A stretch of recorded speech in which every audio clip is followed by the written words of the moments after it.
Father, kanang akong kuan ba kasi natian karon taga-ubay ko akong bana taga Minglanilla. Mag 7 years na wala siya nako.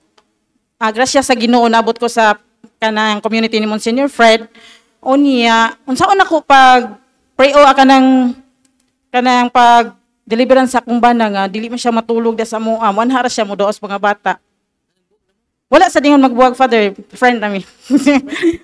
Grasya sa Diyos. Friends with benefits? Wala sad. Wait out. So, kanang kung imong family circle ra na naa diha. Onya, katong day doon lang ko, unique ini nga experience kay dito sa Butuan, nagtoko. Day babae nagsisunod-sunod nako insa Father. Ako ba na bawa na uli-uli. Lahi na giuli. Ana siya nako. Nagduda ba ako, Father, kay basig gibinuangan siya ba?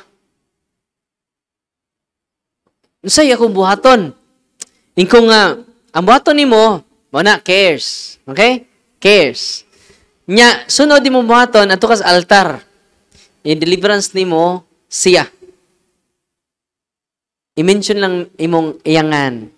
In deliverance, mention iyangan. Nagtoko adto, na siya ko kay nagtalk ko adto Lunes. Nya last akong talk dito sa Butuan kay mag-series man na. Tag-upat ka talk na ko anang semana parang di na ko mabalik. Upat ako talk adto. First talk ko motoy problema niya wala na uli-uli. Pag ikaw pa ako talk nagkuyog na sila. Father, nag-uwan na mi. May nasya ko kay ngano nag-uban sila. Kadto pong flight stewardess nga wa ko matiwas og sulti ngadto na uli sa ila kabit. Ako ra po sige na mag-deliverance ka sa imong altar ipahinungod sa imong bana. Kay ba mo nag-uli na sila. Ug mingon ay ang bana na-touch ko kay niyon ang bana wala na ko'y feeling sa iyaha. Muna mo balik na ta sa Switzerland. New Zealand man sir to o Switzerland. Perti ng lipaya. Tungod lang sa deliverance. Distant ganito. Kini duhanan na akong na-experience. Grabe kayo ang power sa prayer of deliverance. Kay dili tawa to kontra. Yawa. Tanawan ninyo ang ingon ni Father Sikia so that you can protect your loved ones from the ordinary ato mga sa, kung doon na tayo mga sa nga piborito na to, pwede na to i-deliverance. From ordinary attack of the evil spirit, an extraordinary attack. Sabi niya, extraordinary attack. Morning infested ang inyong lugar. Tiawan inyong lugar. Sa panlaing extraordinary attack, na-possess ang inyong kauban. Lain, oppression, barang, kulam, extraordinary attack na siya. Og obsession. Unsa man ang obsession? Negative mo una-una. Wanay lame ang kalibutan. May paymatay pa din. Mag-ikog na ko pa din. Mag-ikog na ko. Kita wag ng demonic obsession. Negative imong emotion. Negative imong hunahuna. I-cast out na. Spirit of negative thoughts. I command you to depart from my mind. To depart from my heart. To depart from my room. Kaybaw mo, dihay naghikog ang sa kaybaw. Usa ka anak og pulis, taga Bohol. Niadto sa akua, alas 9 naman ko na uli. Inko, sir, di na ko mo entertain, kay perting kapuyan ako. Dami na kay katug, kay gikan makugtok ato. Yung siya nako nga, Father, tabangi mi, kay nga ako anak nagbitay na. May pagbitay, may pagsud sa akong asawa. Naghikog ang akong anak. Nailakra diri nga pisi. Ako ngingnan na. Ako na lang na-entertain kay imagine ka naghikog na, nagbitay na.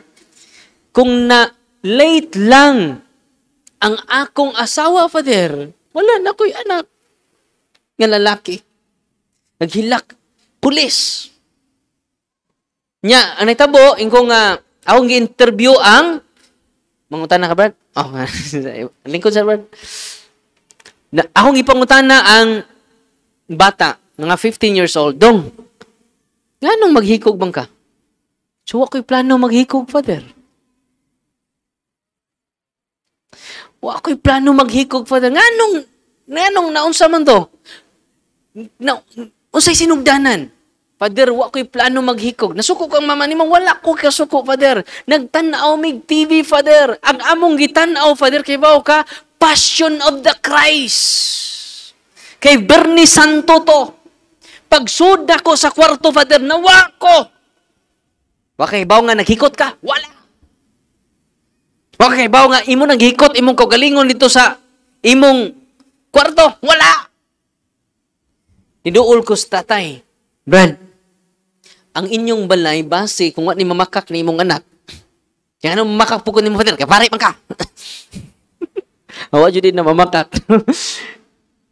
Kung tinuod ang iyang gisulti nga wa siya kalibutan nga kuan siya, nga naghikog siya, walking possess imong anak. Anong na walking possess? Infested iyang kwarto.